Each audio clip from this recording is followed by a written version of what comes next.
Hi అండి, welcome to పవనా talks.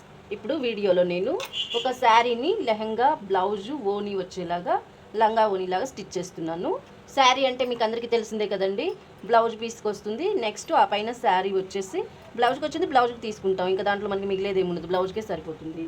ఇక మిగతా ఉన్నది శారీ అంటే మ్యాక్సిమం 5:30, 5:50 5:50 ఉంటే గ్రేట్. పెద్ద శారీ అయితే ఇది కొంచెం బాగానే వచ్చింది, 5:50 దాకా వచ్చింది. నేను దీనికి లంగాకి లెహంగా కోసమయ్యే 2:50 దాకా తీసుకున్నాను. మిగతాదంతా 3 మీటర్ల దాకా శారీకి ఓనీ కింద ఉంచేసాను. ఓనీ అనేది పళ్ళు పైట అది పెద్దది లేకుండా బాగుండదు కదా, లెహంగాకే తగ్గించాను. 3 మీటర్లు తీసుకోవాలి మ్యాక్సిమం, ఇంకా ఎక్కువైనా పర్వాలేదు. కానీ నేను లెహంగాకి 3 మీటర్లు పెట్టలేదు, 2:50 పాయింట్లు మాత్రమే తీసుకున్నాను. అంటే 2:30 మీటర్ తీసుకున్నాను. మిగతా 3 మీటర్లు అనేది ఓనీకే ఉంచేసాను. ఈ 2:30 మీటర్తో పెద్ద సైజు 40 సైజు నడుము కుట్టాలి. 40 సైజు నడుము 2:30 మీటర్ క్లాత్తోనే స్టిచ్చింగ్ చేస్తున్నాను. ఇంకా 40 సైజు అంటే మనం ఈ ఫ్రిల్స్ పెట్టుకోవాలంటే ఎలాగ అంటే మెజర్మెంటు 40 అంటే మనం ఆ ఫ్రిల్స్కి ఎలాగనేది చూపిస్తాను.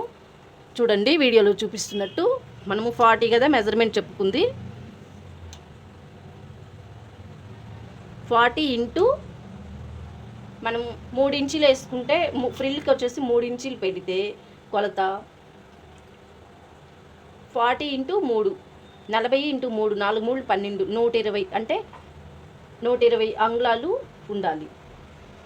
అంత క్లాత్ లేదు నాకు వచ్చేసి 2:30 మీటర్ అంటే మనకు వచ్చేదంతా 100 ఇంచులు వస్తుంది, 100 అంగుళాలు వస్తుంది. 100 అంగుళాల్లో నాకు క్లాత్ సెట్ అయిపోవాలి. అంటే 2 తీసుకుంటే నడుము వచ్చేసి 40 రావాలంటే 2 ఇంచులు చూసుకుంటే 4 12 120 వస్తుంది. అలా కూడా లేదు కదా క్లాత్, అందుకొని నేను వచ్చేసి 2:30 ఇంచు కింద మార్కింగ్ చేసుకున్నాను. 40 ఇంటూ 2.5 మార్కింగ్ చేసుకుంటే 40 కొలత నాకు వచ్చేలాగా నేను మార్కింగ్ చేసుకుని ఆ విధంగా ఫ్రిల్స్ చిన్న చిన్నవి వస్తాయి ఫ్రిల్స్. కానీ లోపల లైనింగ్ క్యాన్ వేస్తాను, దానివల్ల నీకు లంగా అనేది కొంచెం బాగా ఇమ్ముగానే కనపడుతుంది. శారీలో కదా ఇంకా అలా అడ్జస్ట్ చేసి స్టిచ్ చేస్తున్నాను నీట్గా వచ్చేలాగానే. ఇప్పుడు ఎలా ఫ్రిల్స్ పెడతానో చూడండి. ముందుగా లంగాకి ఆ సైడు ఈ సైడు 2 పక్కల అంచులు అనేది ఇలా ఫ్రిల్ చేసుకోవాలి. అంచులు ఇలా కుట్టేసుకొని ఫ్రిల్స్ అనేది 2:30 ఇంచి గ్యాప్ తోటి ఇలాగ మార్కింగ్ చేశాను చాక్ పీస్ తోటి. ఇదిగోండి 2:30 ఇంచి టేప్ తోటి మార్కింగ్ చేసుకున్నాను మొత్తం. ఈ మార్కింగ్ ప్రకారం నేను ఇప్పుడు స్టిచ్చెస్ అనేది వేసుకుంటాను. స్టిచ్ అనేది వేస్తున్నాను చూడండి. చిన్న చిన్న ఫ్రిల్స్ వస్తాయి అన్నమాట, పెద్దవి రావు.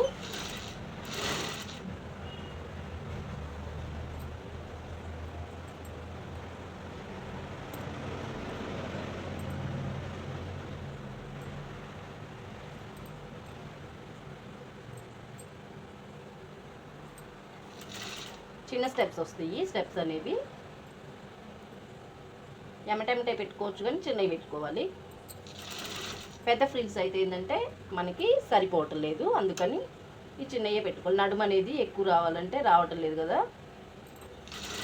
అందుకని ఇలా చిన్న ఫ్రిల్స్ పెట్టుకుంటున్నాను క్లాత్ లేనందువల్ల.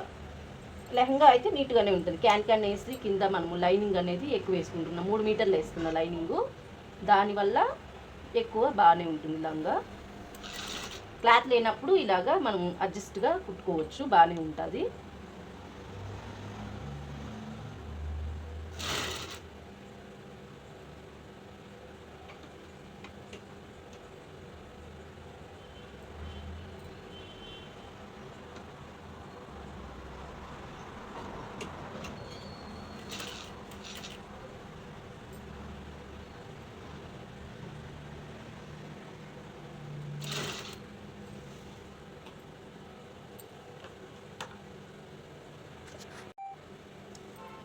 ఈ విధంగా లంగా స్టిచ్ అయిన తర్వాత ఫ్రిల్స్ ఇలా చిన్న చిన్నవి వస్తాయి. చిన్న చిన్న ఫ్రిల్స్ అయిన తర్వాత లైనింగ్ అనేది అటాచ్ చేసుకోవాలి. లైనింగ్ కోసం నేను క్రాస్ లంగా టైపు 6 ముక్కలు క్రాస్ లంగా లాగా కట్ చేసుకున్నాను. అంటే ఒరిజినల్ పీస్ ఇమ్ము తక్కువ ఉంది కదా, లోపలన్నా ఇమ్ముగా వేస్తే బాగా బుట్టలాగా ఉంటుందని ఒక ఆశ, అందుకని అలా కట్ చేశాను. ఈ 6 ముక్కల్ని జాయింట్ అనేది చేసేసుకున్నాను. ఇప్పుడు దీనికి ఇలాగా యాడ్ చేస్తాను. మా పాపదే అని నేను లైనింగ్ కరెక్ట్ వేయలేదు, ఆపోజిట్గా ఉంది. అయితే కొంచెం కలర్ మ్యాచింగ్ అనేది కొంచెం అవ్వలేదు. ఈ విధంగా ఈ జాయింట్ వేసేసుకుంటాను.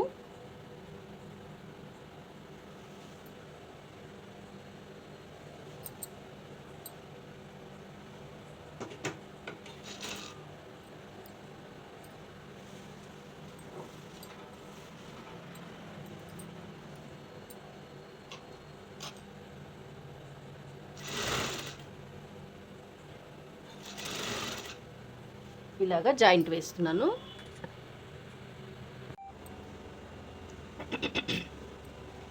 హాయ్ అండి.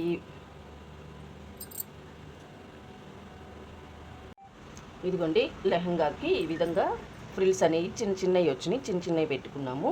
ఈ చిన్న ఫ్రిల్స్ పెట్టుకున్నాక లైనింగ్ అనేది యాడ్ చేశాను. లైనింగ్ క్రాస్ లంగా టైపు కట్ చేసుకున్నానని చెప్పాను కదా, ఆ టైప్లోనే దీనికి యాడ్ చేశాను. ఇక ఇప్పుడు బెల్ట్ వేయడానికి వచ్చేసి మనం ఇలాగా పైన పార్ట్లో పీస్ తీసుకున్నాం కదా, ఆ పీస్ని ఇలాగా క్యాన్వాస్ ఇలాగ ఈ సైజులో బెల్ట్ అనేది బయట దొరుకుతుంది, దాన్ని తెచ్చి గమ్మేసి అంటించాను. దానికి బ్యాక్ సైడ్ గమ్ ఉంటుంది, ఐరన్ చేస్తే అంటుకుంటుంది ఇలాగా. ఇప్పుడు దీన్ని నడుముకు అనేది యాడ్ చేస్తాను.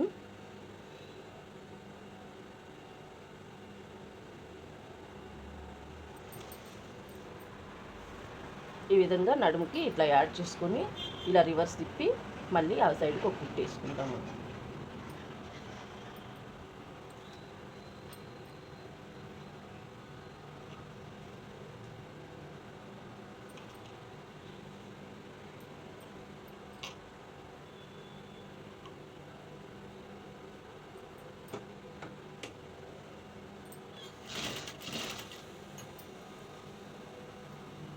ఈ విధంగా చూసుకుంటూ ఒకటే లెవెల్లో మనం ఖర్చు వదులుకున్నాం కదా, ఆ ఖర్చు వరకు ఇలాగ జాయింట్ వేసుకోవాలి. ఈ లంగాని సరి చేసుకోవాలి జాయింట్ వేసేటప్పుడు మాత్రం.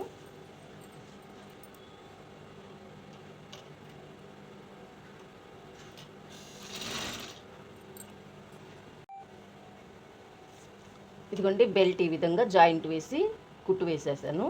ఇక ఇప్పుడు సైడ్ కుట్టు. ఈ సైడ్ కుట్టు అనేది ఇక్కడ కొంచెం మనం వదిలేసుకోవాలి, గ్యాప్ వదిలేస్తే బెటరు, అందుకని నేను అలా వదిలాను. ఇప్పుడు జాయింట్ వేసుకుంటున్నాను. నేను వచ్చేసి లైనింగ్కి ఒరిజినల్ పార్ట్ సపరేట్గా వేసుకుంటున్నాను. దానికి సపరేట్గా వేస్తున్నాను, అంటే ఇమ్ము తక్కువ ఉంది కదా, అందుకని రెండు కలిపి వేయట్లేదు. లైనింగ్ ఒరిజినల్ బాగా ఇమ్ము ఉన్నాయంటే ఒకేసారి వేసుకోవచ్చు, కలిపి జాయింట్ వేసుకోవచ్చు. అలా లేవు కాబట్టి నేను కలిపి జాయింట్ వేయట్లేదు.